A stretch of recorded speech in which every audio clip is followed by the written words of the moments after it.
परमात्मने नमः। अथ पंचदशोऽध्यायः। इस अध्याय में संपूर्ण जगत के कर्ता धर्ता, सर्वशक्तिमान, सबके नियंता, सर्वव्यापी, अंतर्यामी, परम दयालु, सबके सुहृद, सर्व आधार, शरण लेने योग्य, सगुण परमेश्वर पुरुषोत्तम भगवान के गुण, प्रभाव और स्वरूप का वर्णन किया गया है एवं क्षर पुरुष, क्षेत्र, अक्षर पुरुष, क्षेत्रज्ञ और पुरुषोत्तम यानी कि परमेश्वर, इन तीनों का वर्णन करके क्षर और अक्षर से भगवान किस प्रकार उत्तम है, वे किस लिए पुरुषोत्तम कहलाते हैं, उनको पुरुषोत्तम जानने का क्या महात्म्य है और किस प्रकार उनको प्राप्त किया जा सकता है इत्यादि विषय भलीभांति समझाए गए हैं। इसी कारण इस अध्याय का नाम पुरुषोत्तम योग रखा गया है। श्री भगवान वाच ऊर्ध्वमूलमधशाखमश्वत्थं प्राहुरव्ययम् छन्दांसि यस्य पर्णानि यस्तं वेद स वेदविद।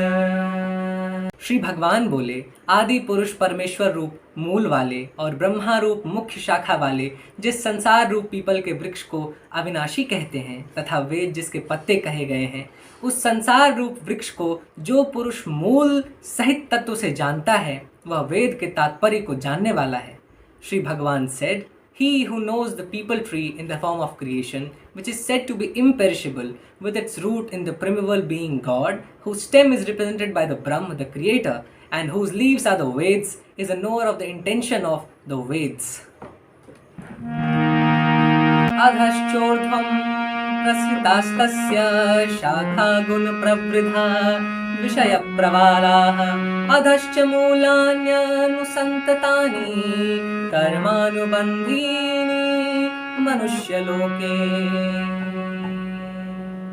उस संसार वृक्ष की तीनों गुणों रूप जन के द्वारा बड़ी हुई एवं विषय भोग रूप कोपलों वाली देव, मनुष्य और तिर्यक आदि योनि रूप शाखाएं नीचे और ऊपर सर्वत्र फैली हुई हैं तथा मनुष्य लोक में कर्मों के अनुसार बांधने वाली अहंता, ममता, वासना रूप जड़ें भी नीचे की ओर ऊपर सभी लोकों में व्याप्त हो रही हैं। Fed by the three guns and having sense objects for their tender leaves, the branches of the aforesaid tree in the shape of different orders of creation extend both downwards and upwards, and its roots, which bind the soul according to its action in the human body, are spread in all regions, higher as well as lower. न रूपमस्येह तथोपलभ्यते नान्तो न चादिर्न च सन्प्रतिष्ठा अश्वत्थमेनं सुविरूढमूल मसङ्गशस्त्रेण दृढेन छित्त्वा। इस संसार वृक्ष का स्वरूप जैसा कहा है वैसा यहाँ विचार काल में नहीं पाया जाता, क्योंकि न तो इसका आदि है, न अंत है तथा न इसकी अच्छी प्रकार से स्थिति ही है।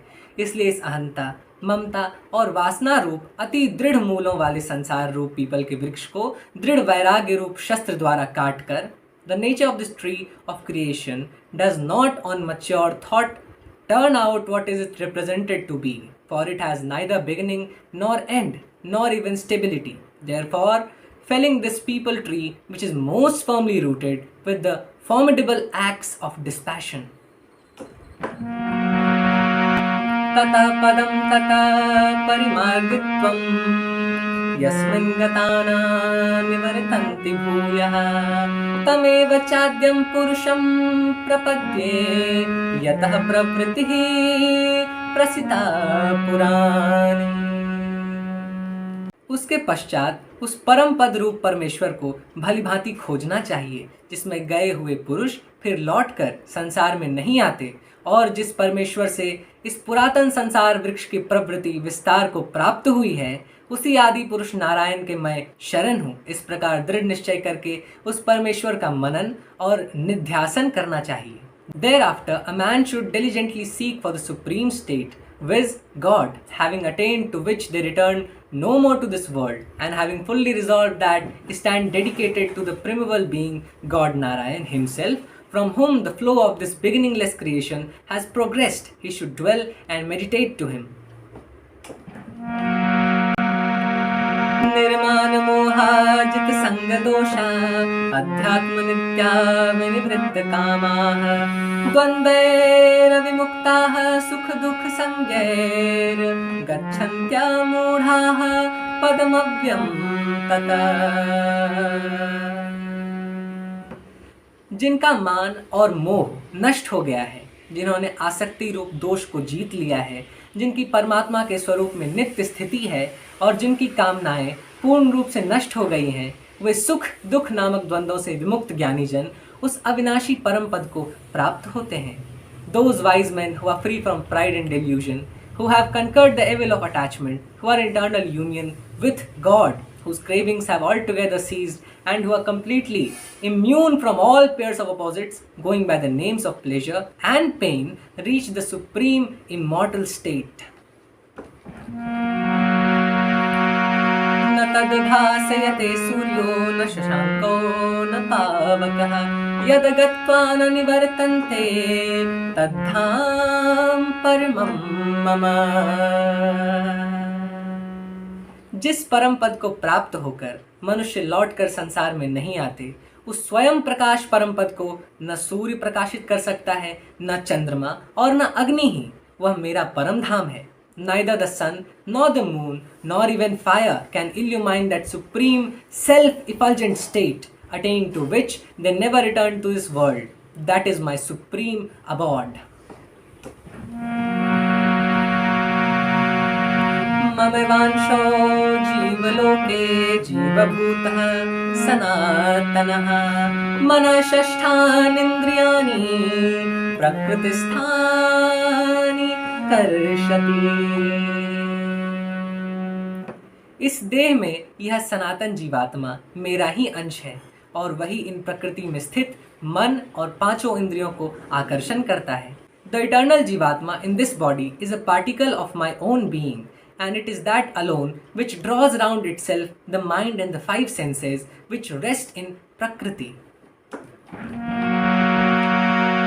शरीरं यदवाप्नोति यच्चाप्युत्क्रामतीश्वरः गृहीत्वैतानि संयाति वायुर्गन्धानि वाशयात्। वायु गंध के स्थान से गंध को जैसे ग्रहण करके ले जाता है, वैसे ही देह आदि का स्वामी जीवात्मा भी जिस शरीर का त्याग करता है, उससे इन मन सहित इंद्रियों को ग्रहण करके फिर जिस शरीर को प्राप्त होता है उसमें जाता है।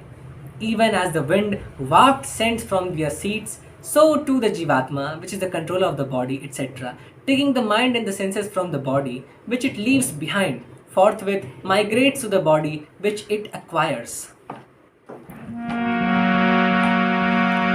श्रोत्रं चक्षुः स्पर्शनं च रसनं घ्राणमेव च अधिष्ठाय मनश्चायं विषयानुपसेवते।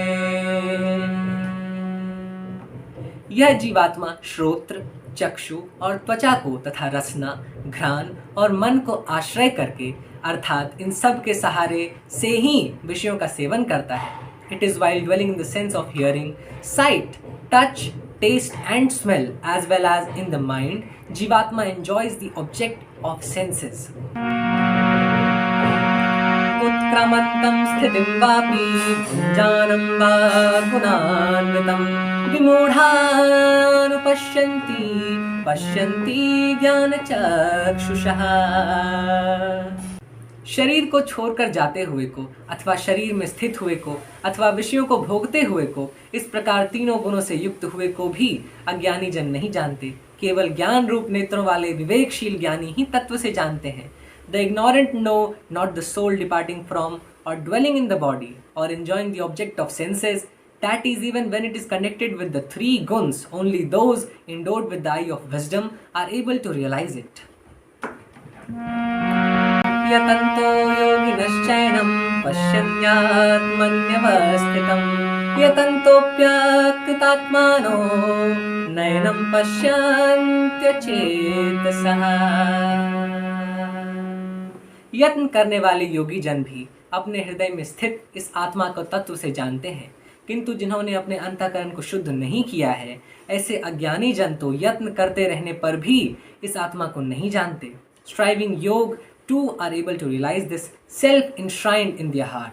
The ignorant, however, whose heart has not been purified, know not this self in spite of their best endeavors. यदादित्यगतं तेजो जगत् भासयतेऽखिलं यचन्द्रमसि यच्ज्ञानो तत्तेजो विद्धि मामकम्.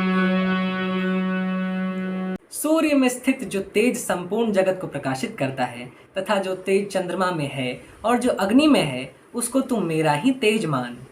The light in the sun that illumines the entire solar world, that which shines in the moon, and that too which shines in the fire, know that light to be mine. कामाविश्य च भूतानि धारयाम्यहमोजसा पुष्पामि चौषधि सर्वा सोम भूत्वा रसात्मकः. और मैं ही पृथ्वी में प्रवेश करके अपनी शक्ति से सब भूतों को धारण करता हूँ और रस स्वरूप अर्थात अमृतमय चंद्रमा होकर संपूर्ण औषधियों को अर्थात वनस्पतियों को पुष्ट करता हूँ. And permeating the soil, it is I who support all creatures by my vital power, and becoming the nectarine moon, I nourish all the plants.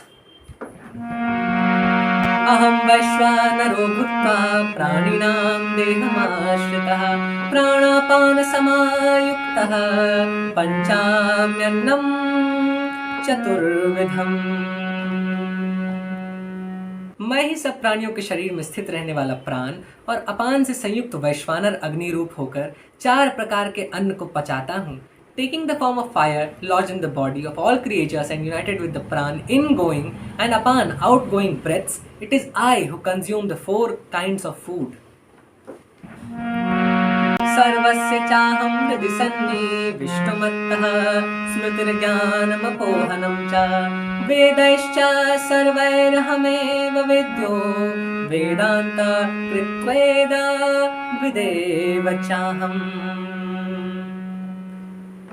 मैं ही सब प्राणियों के हृदय में अंतर्यामी रूप से स्थित हूँ तथा मुझसे ही स्मृति, ज्ञान और अपोहन होता है और सब वेदों द्वारा मैं ही जानने के योग्य हूँ तथा वेदांत का कर्ता और वेदों को जानने वाला भी मैं ही हूँ. It is I who remain seated in the heart of all creatures as the inner controller of all, and it is I who am the source of memory, knowledge and the ratiocinative faculty. Again, I am the only object worth knowing. Through the Veds, I am the only father of Vedant and the knower of Veds too. द्वाविमो पुरुषौ लोके क्षरश्चाक्षर एव च क्षरः सर्वाणि भूतानि कुटस्थोऽक्षर उच्यते. इस संसार में नाशवान और अविनाशी भी ये 2 प्रकार के पुरुष हैं. इनमें संपूर्ण भूत प्राणियों के शरीर तो नाशवान और जीवात्मा अविनाशी कहा जाता है. The perishable and the imperishable too. These are the 2 kinds of Purush in this world. Of these, the bodies of all beings are spoken of as the perishable, while the Jivatma or the embodied soul is called imperishable. उत्तमः पुरुषस्त्वन्यः परमात्मेत्युतदावितः यो लोकत्रयमाविश्य बिभर्त्याव्यईश्वरः.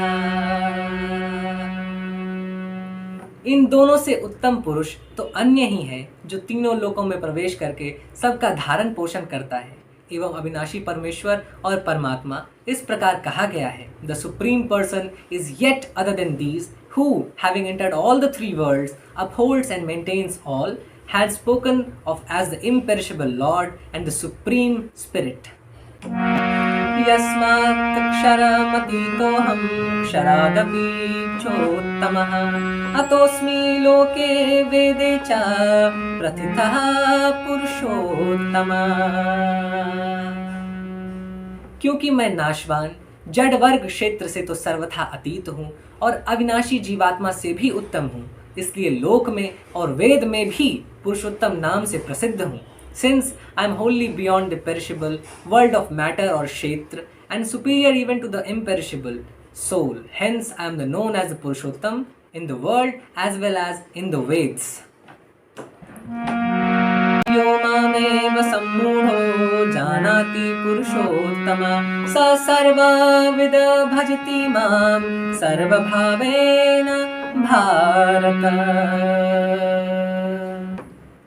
हे भारत, जो ज्ञानी पुरुष मुझको इस प्रकार तत्व से पुरुषोत्तम जानता है, वह सर्वज्ञ पुरुष सब प्रकार से निरंतर मुझ वासुदेव परमेश्वर को ही भजता है। Arjun, the wise man who thus realizes me as a supreme person, knowing all, he constantly worship me, the all-pervading Lord, with his whole being.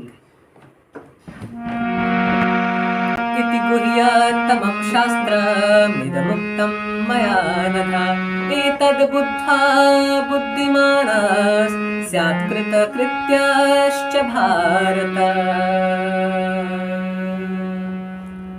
हे निष्पाप अर्जुन, इस प्रकार यह अति रहस्य युक्त गोपनीय शास्त्र मेरे द्वारा कहा गया है। इसको तत्व से जानकर मनुष्य ज्ञानवान और कृतार्थ हो जाता है। Arjun, this most esoteric teaching has thus been imparted by me. Grasping it in essence, man becomes wise and his mission in life is accomplished.